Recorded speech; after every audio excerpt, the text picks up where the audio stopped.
शून्य एवं शून्य कर्ण विवाह में अंतर। शून्य विवाह अधिनियम 1955 की धारा 11-12 क्रमशः शून्य एवं शून्य कर्ण विवाह के बारे में प्रावधान किया गया है। शून्य विवाह अधिनियम 1955 की धारा 5 में वैध विवाह हिंदू विवाह की अनिवार्य शर्तों का उल्लेख किया गया है। इसमें कुछ शर्तें ऐसी हैं जिनका यदि उल्लंघन कर विवाह किया जाता है तो ऐसा विवाह शून्य या वॉइड विवाह कहलाता है। अधिनियम की धारा 11 में निम्नलिखित विवाह शून्य माना गया है। जहाँ विवाह के समय यथा पक्षकार किसी भी पति या पत्नी जीवित हो तो। दूसरा, विवाह पक्षकार सपिंड नातेदारी में हो। तीसरा, जहाँ विवाह पक्षकार प्रतिबंध नातेदारी डिग्रियों में हो, ऐसा विवाह शून्य माना गया है। इनमें एक केस है श्रीमती स्वर्णजीत कौर बनाम लेक के अवतार सिंह के मामले में पत्नी ने इस आधार पर कि उसके पति के जीवित होने के बारे में गत वर्ष में कुछ नहीं सुना गया दूसरा विवाह कर लिया गया। उसके द्वारा प्रथम पत्नी से विवाह विच्छेद भी नहीं किया गया।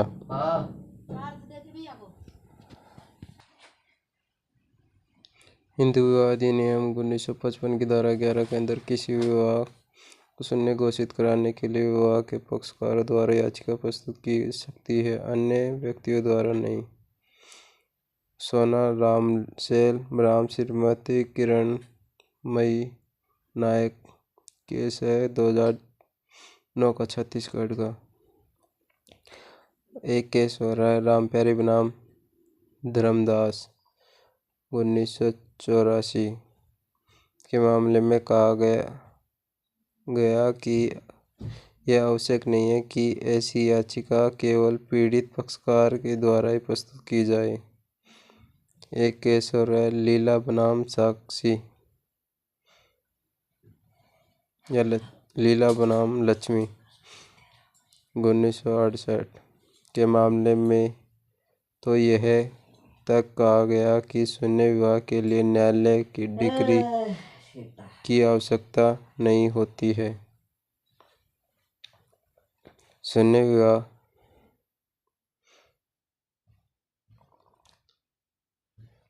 शून्य कर्ण विवाह अधिनियम की धारा 12 में शून्य कर्ण विवाह के बारे में उपलब्ध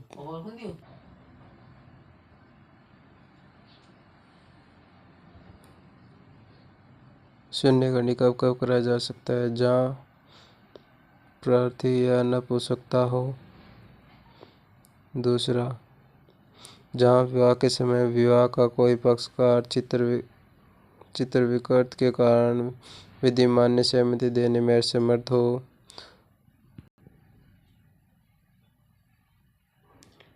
जहाँ विवाह के प्रयोजनों से संरक्षण की सहमति आवश्यक हो, ऐसी सहमति बल प्रयोग द्वारा या कर्मकांड की प्रकृति के संबंध में हो, ऐसी सहमति के कारण भी।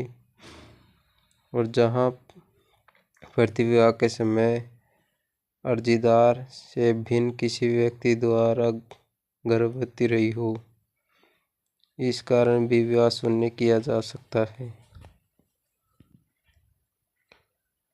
शून्य विवाह शून्य कर्ण विवाह में अंतर। शून्य विवाह प्रारंभ से शून्य होता है। शून्य कर्ण विवाह तब तक वैध विवाह रहता है जब तक उसे अपकृत घोषित कराने की डिग्री पारित नहीं कर दी जाए।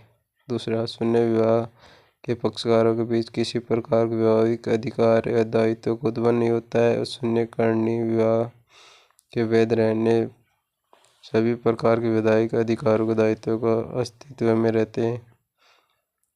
तीसरा, शून्य विवाह को अपकृत कराने की न्यायालय में डिग्री की आवश्यकता नहीं होती है। शून्य कर्ण विवाह न्यायालय को डिग्री द्वारा अपकृत घोषित कराने जा सकता है। शून्य विवाह के पक्षकार कभी भी दूसरा विवाह कर सकते हैं। शून्य कर्ण विवाह में पक्षकार तब तक दूसरा विवाह नहीं कर सकते जब तक पूर्व विवाह अपकृत कराने की डिग्री पारित नहीं हो जा सकती है।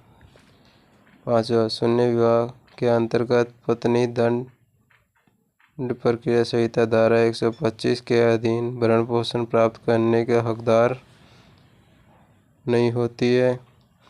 केस है यमुनाबाई अंतराम बनाम अनराव शिवराव 1988 का। शून्यकर्णी विवाह के अंतर्गत भरण पोषण का क्लेम कर सकती है।